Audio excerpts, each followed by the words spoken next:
So I'm here with the man, the myth, the legend, Bruce Carter. Can we get inside the bus? Sure, man. You know, you can ride. Cool. Go across the country with us if you choose to. All right. You see my trusted driver? Nice, nice. We were talking before about, the African American vote and this and that, but right now there's a lot of shenanigans going on in California in terms of the vote. The primary is 7 days from now.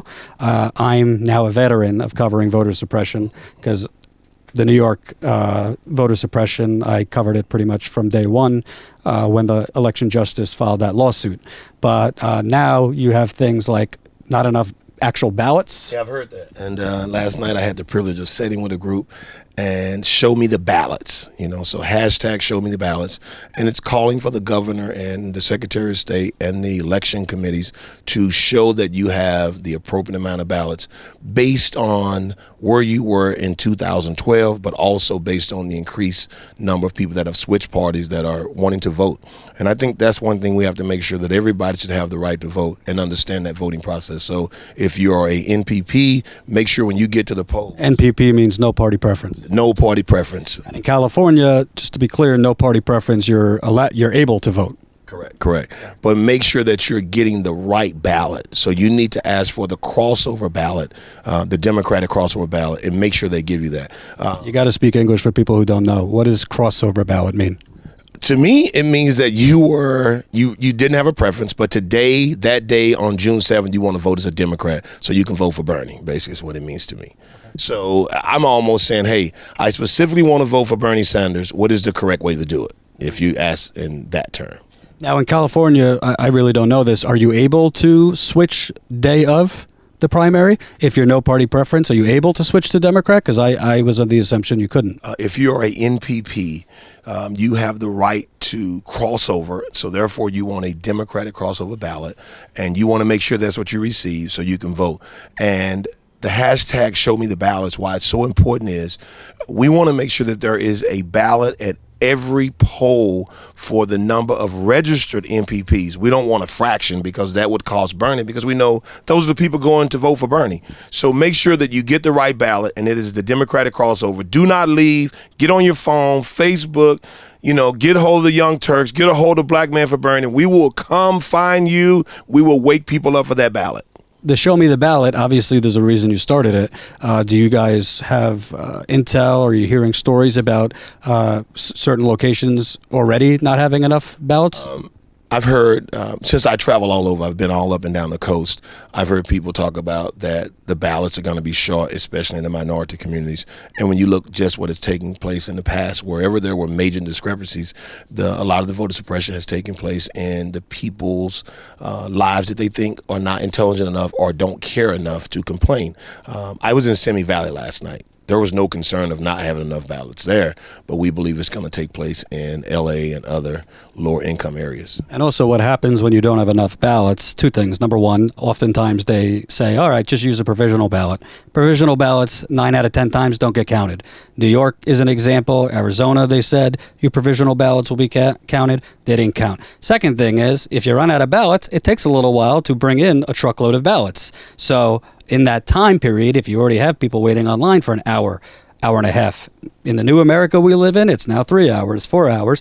A lot of people are going to leave. Young people, I don't want a blanket statement that young people would leave over older people, but it's been shown that older people tend to park. They're willing to park out a little longer. Young people, they're running around between college or whatever is going on. They might just be going during their lunch break. So running out of ballots, it's tough in terms of people might vote using the wrong type of ballots that won't get counted, and it's tough because people might leave the line. So that's why it's very important. Have you guys gotten, I know this just started, but what's been the response in terms of Jerry Brown? Not to your statement, but has there been any response to concerns about ballots among California leaders?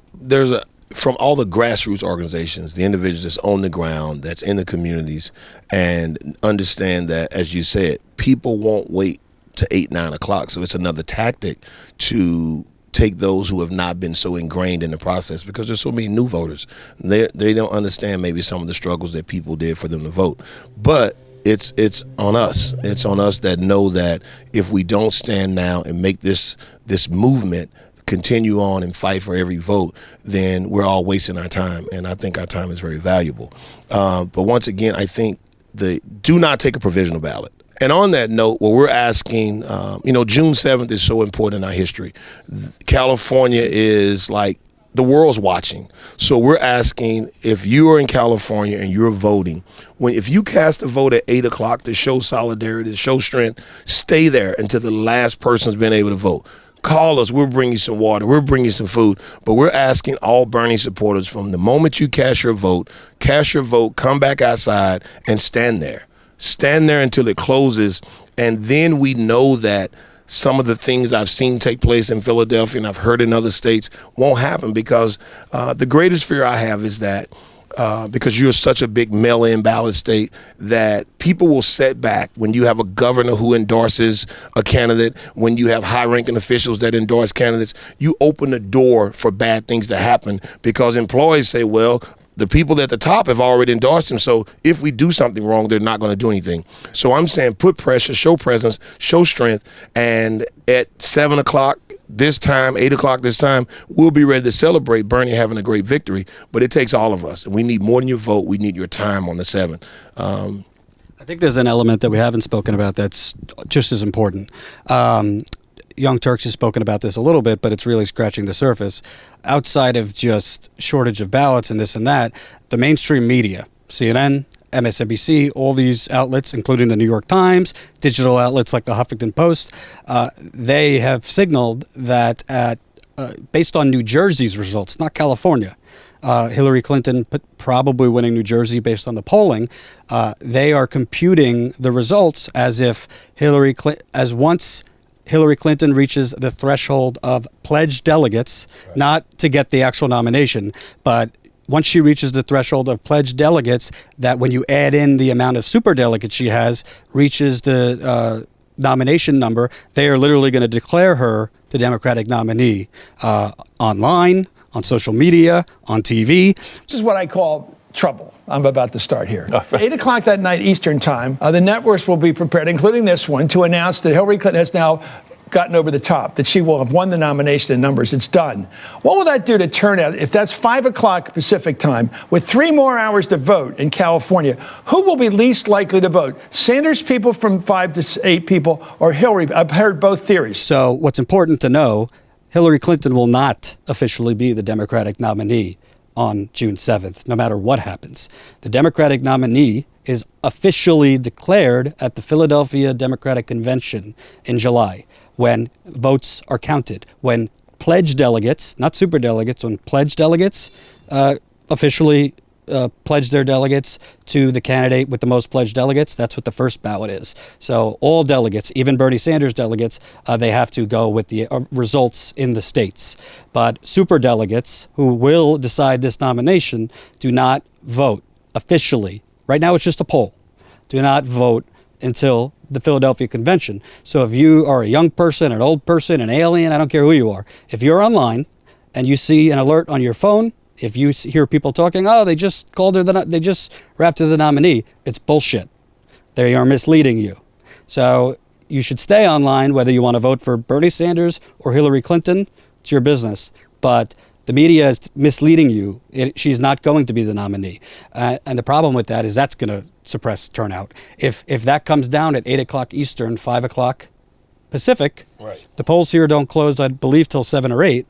You're going to have people say, oh, why should I stay online? She's the nominee. So I think what we have to do as Bernie supporters is we need to be very vigilant on the 7th. We need to be in the streets. I'm talking to everybody who says that we're down for Bernie, in the streets, in communities.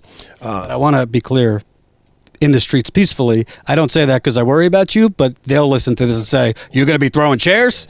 In the streets, encouraging people to cast that vote for Bernie, and basically for the other people, since she's already won, if you're a Hillary person, she don't need your vote. And if you think Bernie's the next guy, some of your help might reconsider, some of us reconsider being Bernie Buzz if she shows some love, because she don't need your vote. So even if you're a Trump supporter. Yeah, if you're a Trump supporter, Hillary needs no help. because she has all the high-ranking officials and corporate America. And I want to say this to you all. Here's what I think should happen. I think as we move forward over the next months and years, we need to do everything for all these big media outlets. We need to do more with people like you, people like Now This, to make them the messaging board for us millennial. Well, I'm not a millennial. I want to be a millennial. For us that's 45 and under, because it's fair and it's about what's right. And eventually, at the end of the day, we have a chance to change everything with this Bernie's model, so there is an equality, and we don't have these big corporations that manipulate peoples. So for all these commentators who go home and sleep at night, who call themselves praying to some God, shame on you. Because at some point you should have some morals that you stand for beyond the job, you know. Well, I think there's a few things with that. Number one, I don't really think we have to do anything. We just got to let them hang the rope on themselves. Cable news is bleeding younger viewers, and that is what advertisers care about. I know. Sorry to say, I worked in cable news for a while. Advertisers want 18 to 24. Advertisers want 25 to 40. Old folk, they don't care about. Sorry, old folk. So at the end of the day, Young Turks, I'm not just shamelessly plugging, we're beating CNN.com right now. Perfect. 18 to 24. We are, in total views, we're up there. I mean, we're not beating CNN.com in all ages, but we are in the conversation. Democracy Now! A lot of these liberal podcasts, a lot of these now liberal video shows sprouting out. It's not just about liberal versus conservative, but young people, I've spoken with hundreds of them around the country, they just have a real keen sense for bullshit. They have a keen sense when people on TV are kind of just not on the level. Right. And I think the frustrating thing is a lot of these anchors, they're not even doing it deliberately. They don't know how full of shit they are. I'll tell you why. I was in Michigan, and Van Jones was in the room with us. And I seen where another reporter a couple of weeks later said, "Hey, Bland, do you know anything about Black Man for Bernie?" He never responded. You were there. So the fact that you are a black man, you know that we have issues not being out there, being involved. Mark Ruffalo showed love. A lot of people showed love. Millions have showed love. I'm talking about him. So there are things that are taking place in these communities across the country, killings every day in every city. And when you have black men who see other black men putting work in, and you walk away because you work for someone, Don Lemon, I mean, for any of them, there is something that they should be doing to do what we want to do. We want to register now every black male over 18 in America to be ready for 2018. So there are some issues out there that we're going to make sure, and you know, we're going to work with you all. We're going to keep this moving. We're going to get bigger. We're going to continue to register voters all the way back up into the DNC. Yeah. So like I said, some of these congressional black caucus who are selling out their constituents and their future constituents, we want your job. We want your job on a silver platter. So hopefully there is some cabinet space from Hillary Clinton for you, because our goal is to take your job. I don't want to be clear, you know, Young Turks gets a bad rap sometimes, that we're just, you know, Bernie, we're foaming at the mouth for Bernie, this and that. I don't pretend that I don't lean towards Bernie, but I try. It doesn't, I'm a reporter, so it doesn't really affect, I don't selectively edit, I don't fudge facts. But I think with the main thing with the media is you gotta kind of get out there. You know, Morning Joe is a perfect example. These people love to pontificate about what the American people want.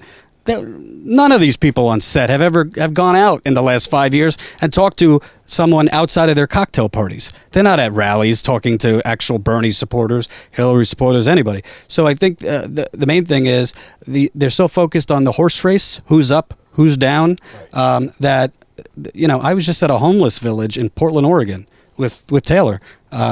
It's literally a tent city outside. Meanwhile, you have stories about the economic recovery. Tell him right now. Just tell him. This economy is worth. Just tell him you need a second chance in America. Exactly. You need a second chance program. And eventually, the media gotta say something. I was in Newark, and we passed our water, so they made the water passing not an issue. So what I told them, maybe you need to check the background. You know, we've served over 1 million meals to children in what we do. We feed the homeless, we fed the homeless. But I think that's the difference between the people that really support Bernie, not you, because you can't be, you know, you cast your vote where you want to. That what I found. Well, I couldn't vote. I'm from New York, and apparently my registration showed up. So I see why you can take it personal. But one of the things that I found, and for those that may not be fully committed to Bernie, is this. The heart of a person is greater than some of the knowledge. You can talk about foreign policy, but he seemed to be the one candidate that understood that the Iraq war was bad. How much foreign policy did you need to know that? Well, here's the foreign policy you needed to know. I don't have any video or evidence that there's weapons of mass destruction, so I ain't going to vote for a war. Done. Makes sense to me. And on the other part is that when you look at people's history, I always ask, let's see what their past work is. That's a great indication of who the person is.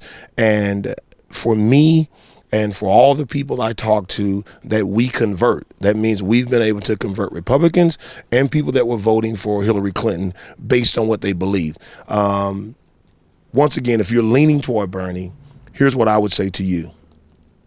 You want someone that you can trust. You don't have to agree with them, but at least you can trust them. You can learn to accept the things you know will happen, and that's what you get with Bernie. And my last question is a personal one. What should people type in YouTube to find your old National Football League clips? Because you were clearly a linebacker or something like that. I actually played receiver, man. I always tell people I was a great college player. I was a 2-time All-American. I chased the pros. What was your position? A receiver. Okay. I went to school in Iowa. Okay. So how come no NFL? I did the chasing of it, and I own businesses. I've been a businessman since I was 8 years old. And in the 90s, they didn't pay as much as they pay now. So I was thinking, like, I'm doing pretty good. But I probably wouldn't even let my son play. If I had a son, he wouldn't play football. It's what their body goes through is just, it's unbelievable. Yeah. So, you know, I love football to watch it. Don't watch as much as I used to, but I had a cousin that died who had the CT brain injury and all that, donated his brain to the NFL. So it just really became a turnoff. Yeah. And so people, we could remind them, what's the hashtag? Where could people find about the ballot issue? Man. Oh, that one. I was about to say hashtag Black Man for Bernie. I was waiting for my plug. Hashtag Black Man for Bernie? Hashtag show me the ballots. Thank you, sir. All righty. Appreciate it, brother.